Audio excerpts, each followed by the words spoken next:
Hello అండి. నువ్వు నిజంగా ఎవరినైనా ప్రేమిస్తున్నావా? అయితే ఖచ్చితంగా వర్కౌట్ చేయాల్సిందేనా? యెస్. ఖచ్చితంగా చేయాల్సిందే అండి. ముందు సబ్స్క్రైబ్ చేసి కంటిన్యూ చేయండి. యాక్చువల్‌గా నువ్వు ప్రేమించే వారిలో నీ పిల్లలై ఉండొచ్చు, నీ భర్త అయి ఉండొచ్చు, నీ వైఫ్ కానీ, నీ తల్లిదండ్రులు కానీ, నీ ఫ్రెండ్ కానీ, లేదా నీ ఇంట్లో పెంచుకున్న కుక్క పిల్ల అయి ఉండొచ్చు.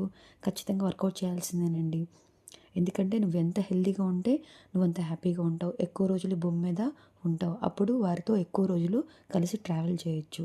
నీ ఇష్టం వచ్చినట్లు తినేసి హెల్త్ మీద ఇంట్రెస్ట్ లేకుండా కామ్‌గా కూర్చొని ఎంటర్‌టైన్‌మెంట్ కోసం స్పెండ్ చేస్తే ఏం జరుగుతుందో మనకి కరోనా బాగా నేర్పించింది. మంచి బుద్ధి చెప్పి వెళ్ళిపోయిందనమాట. ఎంతోమంది పిల్లలు పేరెంట్స్‌ని కోల్పోయారు. పేరెంట్స్ పిల్లల్ని కోల్పోయారు. మనం ప్రేమించే వాళ్ళు చాలామంది దూరమయ్యారు. ఎక్కువ మంది చనిపోయిన వాళ్ళందరూ చూస్తే గనక మోస్ట్‌లీ మనకి నీడలో వర్క్ చేసేవాళ్ళనమాట. అంటే కూర్చొని వర్క్ చేసేవాళ్ళు ఎక్కువగా బ్యాంక్‌లో, స్కూల్స్‌లో, కాలేజెస్‌లో, ఆఫీసెస్‌లో డాక్టర్స్ కానీ, హౌస్ వైఫ్స్ కానీ వీళ్ళందరూ మోస్ట్‌లీ ఎఫెక్ట్ అయ్యారండి. అదే మనం విలేజెస్‌లో చూస్తే గనక చాలా వరకు అందరూ కూడా చాలా కన్‌స్ట్రక్షన్ ఫీల్డ్‌లో ఉన్నవాళ్ళు గానీ, పొలం పనులు చేసుకునే వాళ్ళు కానీ, లేదా రోడ్ల పైన వర్క్ చేసేవాళ్ళు కానీ, వీళ్ళందరూ కూడా చాలా స్ట్రాంగ్ ఇమ్యూనిటీ ఉంది.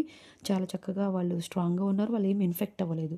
అందుకే మనం స్ట్రాంగ్ ఇమ్యూనిటీ తెచ్చుకోవాలంటే ఖచ్చితంగా మనం వర్కౌట్ చేయాల్సిందే. మనం ఏమనుకుంటామంటే రోజు హాఫ్ ఎన్ అవర్ నడుస్తున్నాను కదా! ఒక అరగంట, గంట నడుస్తున్నాను కదా! మంచి ఫుడ్ తీసుకుంటున్నాను. నాకేం అవ్వదు. నేను చాలా హెల్తీగా ఉన్నాను అనుకుంటాం. ఎట్టి పరిస్థితుల్లో అవి సరిపోదండి. చనిపోయిన వాళ్ళు చాలామంది ఇలాంటి వాళ్ళు చాలామంది ఉన్నారు. కొంతసేపు నడిచేసేసి మంచి హెల్తీ ఫుడ్ తినేవాళ్ళు.